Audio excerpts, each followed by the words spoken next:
Test 3.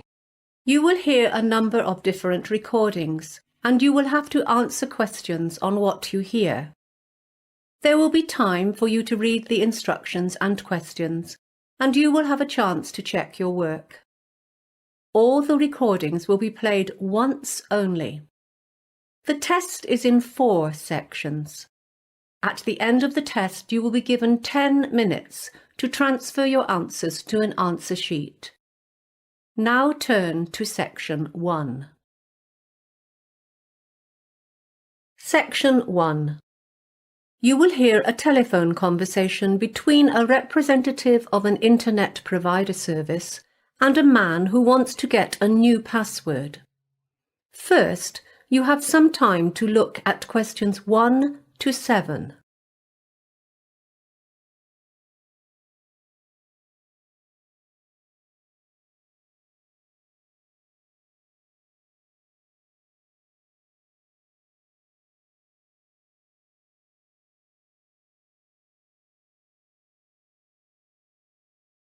You will see that there is an example that has been done for you.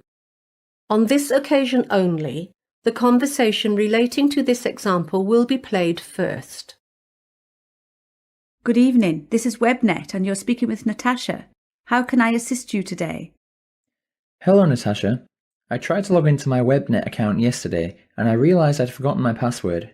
Are you able to help me with that? The person answering the call says her name is Natasha, so Natasha has been written in the space. Now we shall begin. You should answer the questions as you listen because you will not hear the recording a second time.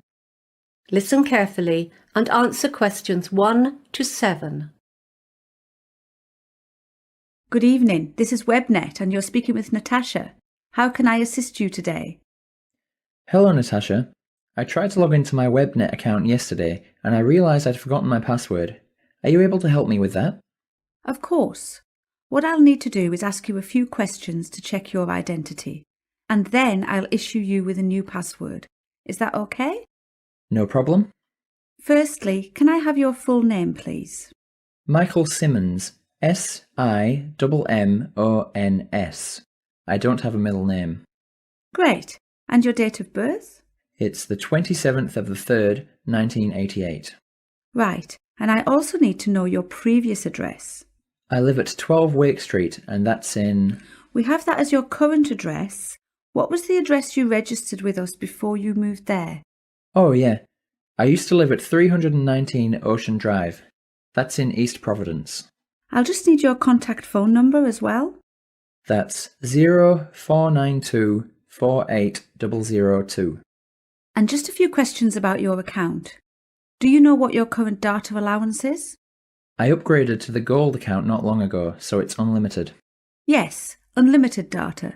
Right, now can you just tell me about your payment plan? Which plan are you currently on? Do you know? Oh, hang on a minute while I think. Yes, I started off with a 12-month automatic renewal, but a few months ago I switched to the 24-month plan. That's fine.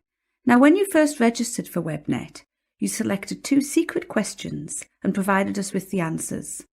In order to issue you with a new password, I need you to answer those questions for me. Firstly, what is your mother's maiden name? My mother's name is Sarah. That's Sarah with an H. That sounds like her first name. We're looking for her maiden name. That's her family name before she was married. Oh, sorry, I misheard. It's, White. White as in the colour? Yes, that's right. Now, the other question you chose to answer, what was your first pet? The first pet I ever had? Yes. It was actually a goldfish. That's what it says on your file. OK, that's all done for you, Mr. Simmons. I've sent you a generic password, which should arrive in your email box within a few minutes. I'll just make a note of the date, 30th of June. When you log in, I suggest you go to the Members Details section on the website and change it to something you're going to remember. Wonderful, thanks. Before you hear the rest of the conversation, you have some time to look at questions 8 to 10.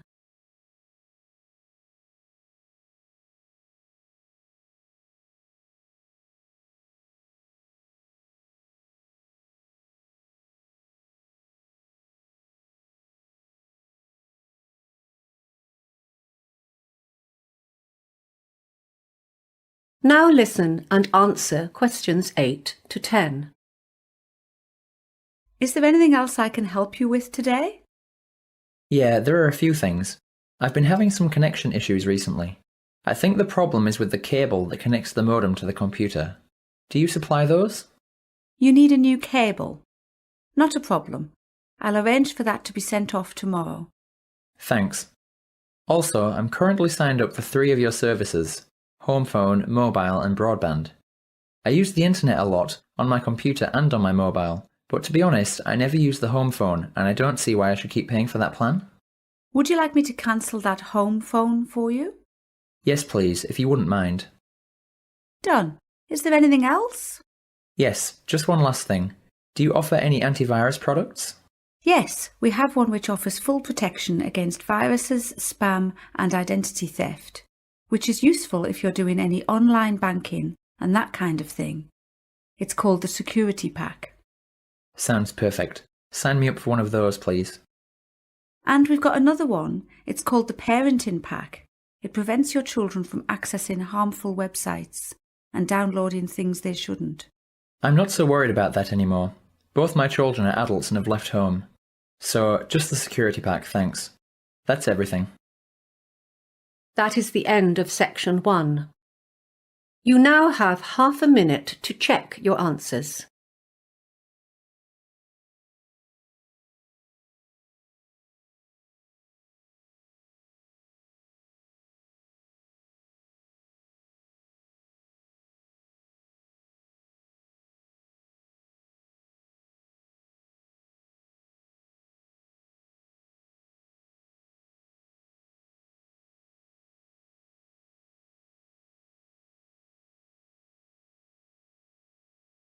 Now turn to section 2.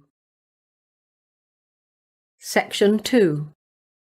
You will hear a man who owns a holiday home talking on the phone to a woman who has rented it. First, you have some time to look at questions 11 to 16.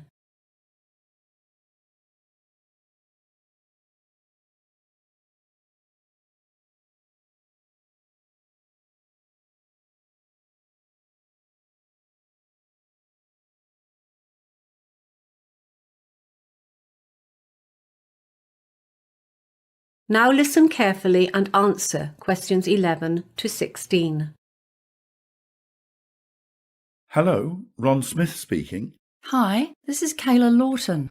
I signed up with the Holiday House agency to rent your beach house, but the agent isn't available today and I have a problem. I can't remember what she said about the alarm system. Oh, it's quite simple, really.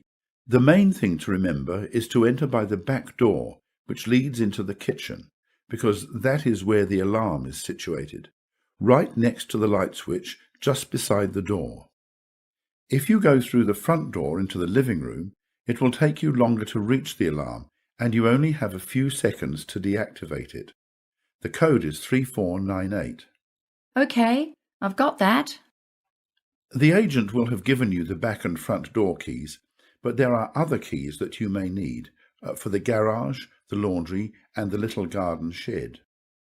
You'll find them hanging on a hook inside the cupboard in the hallway, next to the hot water cupboard. The laundry room is outside, next to the garage. It should be kept locked, so please remember to return the key to the hook when you've done your washing.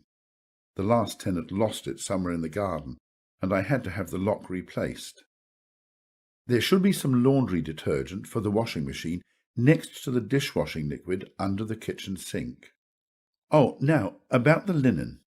The sheets are already on the beds, and there are lots of towels at the house too. Of course, you'll want to enjoy that lovely, safe swimming beach as much as possible. You'll find a pile of beach towels in a basket on the washing machine. Feel free to take these to the beach with you. We have lots of them, and they're pretty old, so it doesn't matter if they get a bit dirty or sandy.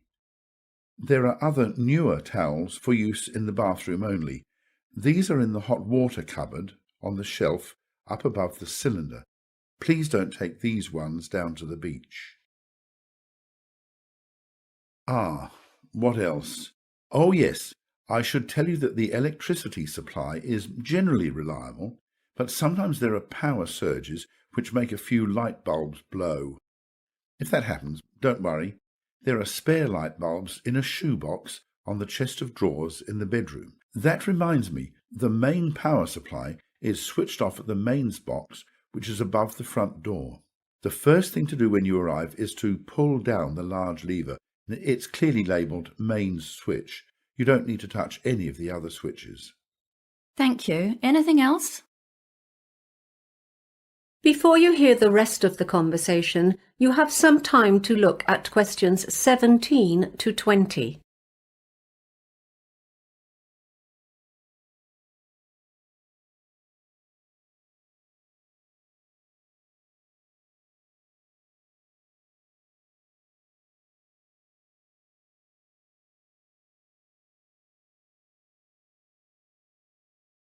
Now listen and answer questions 17 to 20. Oh, one more thing. Something that might interest you is a folder of local information. You know the sort of thing. Interesting places to visit, opening hours for the shops and services in the town, plus a little map of local walks. It's on top of the TV along with the remote control. Parking in the town is usually really easy, except for weekends, when the place is swamped with tourists, so I would recommend doing your shopping on weekdays. Oh, one thing though, if you want to combine a shopping expedition with a visit to the Early History Museum, you should know that it's not open on Mondays. There are lots of good places to eat in town too. You'll find a list of menus and takeaway prices for some of the more popular local cafes and restaurants. If you like Chinese, the Happy Dragon has excellent food, or I'd recommend the Pizzeria if you prefer Italian. They have a good selection of takeaway pasta and pizza as well. The Happy Dragon is a firm favourite with the locals though.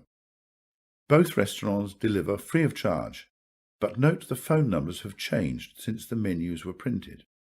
Phone 3231190 for pizza and 3239911 for Chinese.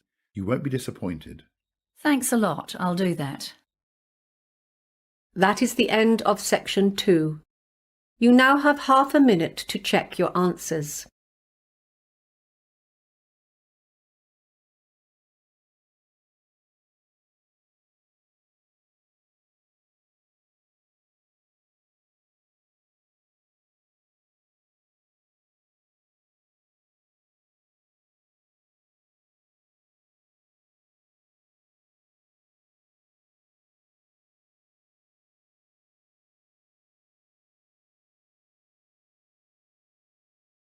Now turn to section 3. Section 3. You will hear a college professor and a postgraduate student, Diana, discussing her recent internship experience.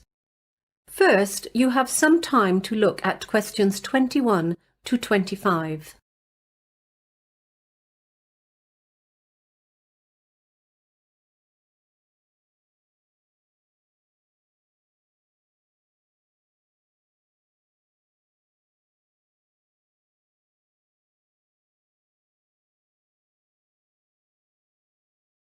Now listen carefully and answer questions 21 to 25.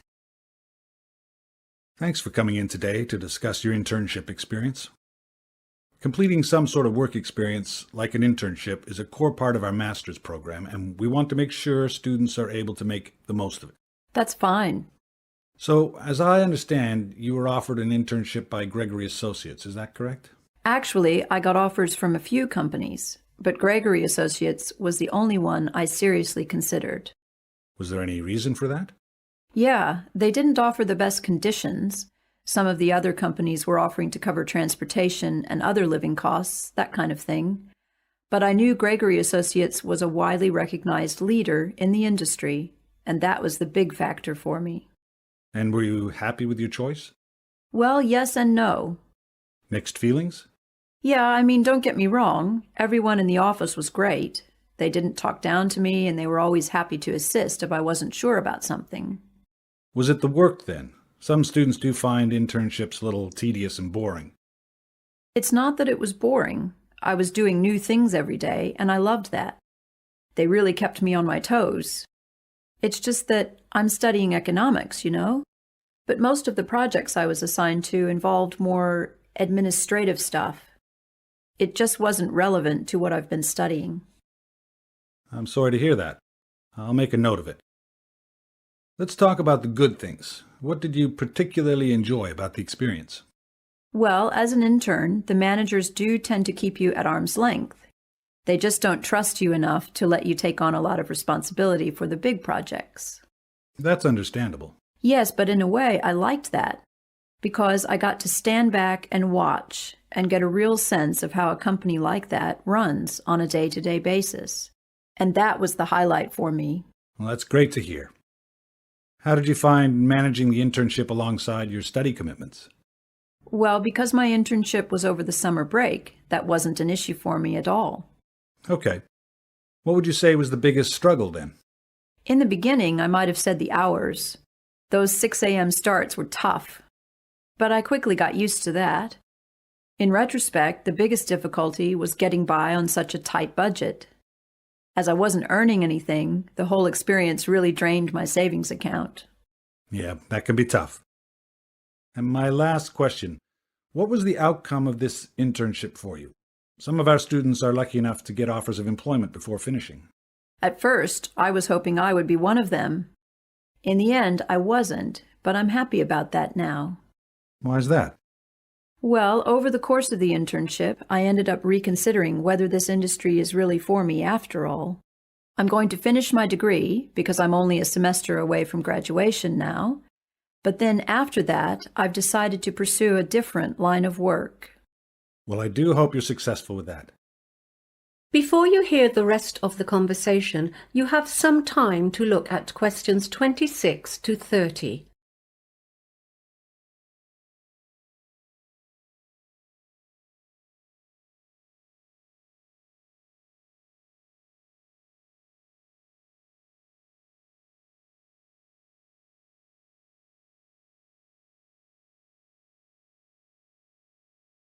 Now listen and answer questions 26 to 30. Now, we're putting together a step-by-step guide about the process for students who want to apply for internships, and we were wondering if you could help us with it. Sure. What would you say is the first step? Before they do anything else, students need to get their documents sorted. Companies need to see all sorts of things, such as reference letters and verified copies of academic transcripts. It can take time to get it all together, so applicants need to get onto this as soon as possible. Great. We'll put that down as number one. And then students should begin researching companies? Absolutely. They should look at a wide range of companies and the internships they offer. They really shouldn't limit themselves at that stage. It would be time-consuming to apply to them all, though.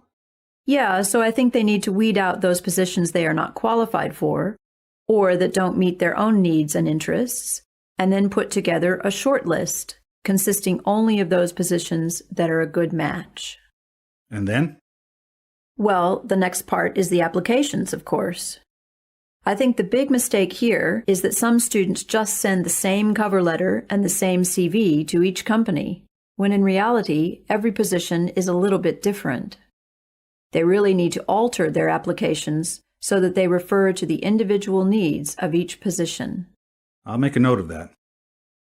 And should students follow up on their applications? I think so. It's best to call each company. An email is too easy to ignore or delete. And not too soon either. A week after the applications have been submitted is probably ideal. So if they get an interview, what's next? Obviously, they need to prepare. For me, this included all sorts of things, like practicing my body language in front of the mirror and researching common interview questions online. Any tips for the interview itself? Most students are so obsessed with having the right answers, but I think the most important thing is actually to ask questions. It shows the employer that you are genuinely interested in their company and in the position. That's really helpful advice. Thanks for coming by today. No problem. That is the end of section 3. You now have half a minute to check your answers.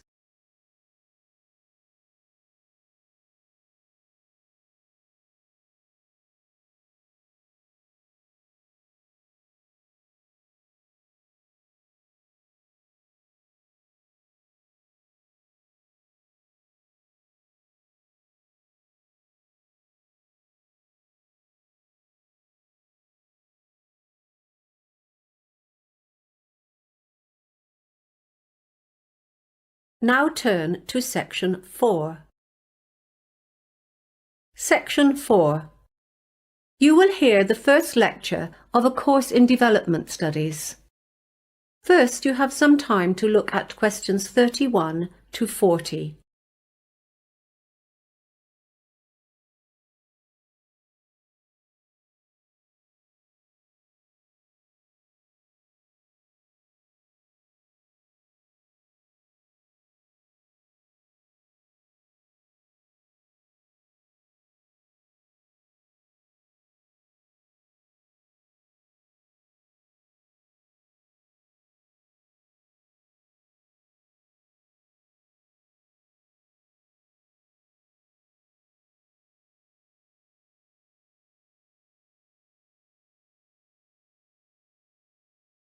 Now listen carefully and answer questions 31 to 40. Good morning, everyone, and welcome to your first lecture in Development Studies. Development Studies as a discipline can be boiled down to a couple of core objectives. Basically, we are trying to understand how it is that societies experience particular kinds of change and how they progress as they develop. We're also trying to go beyond that, however, and work out how different sorts of actions can facilitate or even encourage these changes to happen. To achieve these objectives, there are two key approaches that underpin development studies. Firstly, there's a theoretical approach, which is all about the how of change. With theory, we can explore some of the big questions. What kind of change should we aspire to, and how can this be achieved? But we don't just talk. We've also got to apply some of this thinking. So, through the applied approach, we're looking at specific policies and trying to understand how they can most effectively be put into place. Although we try not to limit ourselves, we do focus on a few key areas. Due to our location, for example, the Asia-Pacific region is an important area of research for us. At the moment, we're doing a lot of work on urbanization, and there are two elements to this. One is employment, as urbanization leads to major employment problems, and the other is housing. With so many people moving to cities, many of them struggle to find a place to live. Other issues of particular interest to our staff are migration and, of course, trade. So, what will you be able to do with the degree in development studies? Well, firstly, you'll develop a full working knowledge of all aspects of development. You'll also learn how to gather data.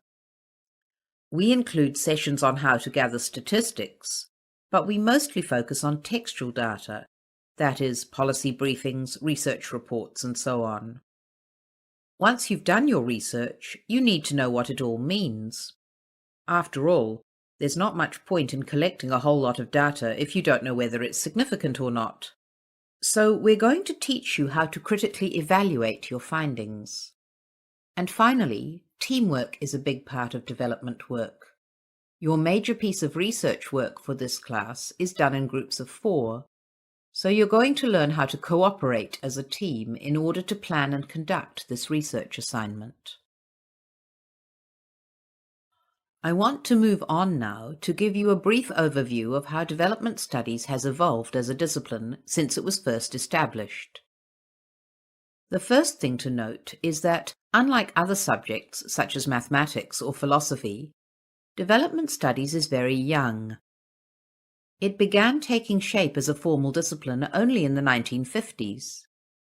At that stage, economic concerns were at the forefront of nearly all research efforts.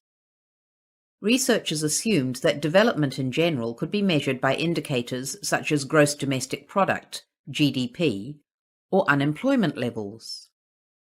In the 1970s, a new set of scholars took charge. These researchers, informed by the social movements of the 1960s, brought a new set of issues to the table. At that time, development studies grew increasingly critical of established practices and the assumptions that lay behind those practices. Questions were raised in three areas: the role of power in creating policy, the importance of environmentally sustainable change, and problems with inequalities in terms of gender. From the 1980s onwards, the economy staged a comeback as a centerpiece of development practice. A key factor here was the reduced significance of national governments due to a number of market-led reforms in many countries around the world. In contrast to the 1950s, however, researchers have recently shown a heightened interest in smaller-scale economic projects. One significant innovation here is the idea of making tiny loans, sometimes only a few dollars, to help women in particular to start up a small business. And that brings us to today. So let's finish now by talking about... That is the end of section 4. You now have half a minute to check your answers.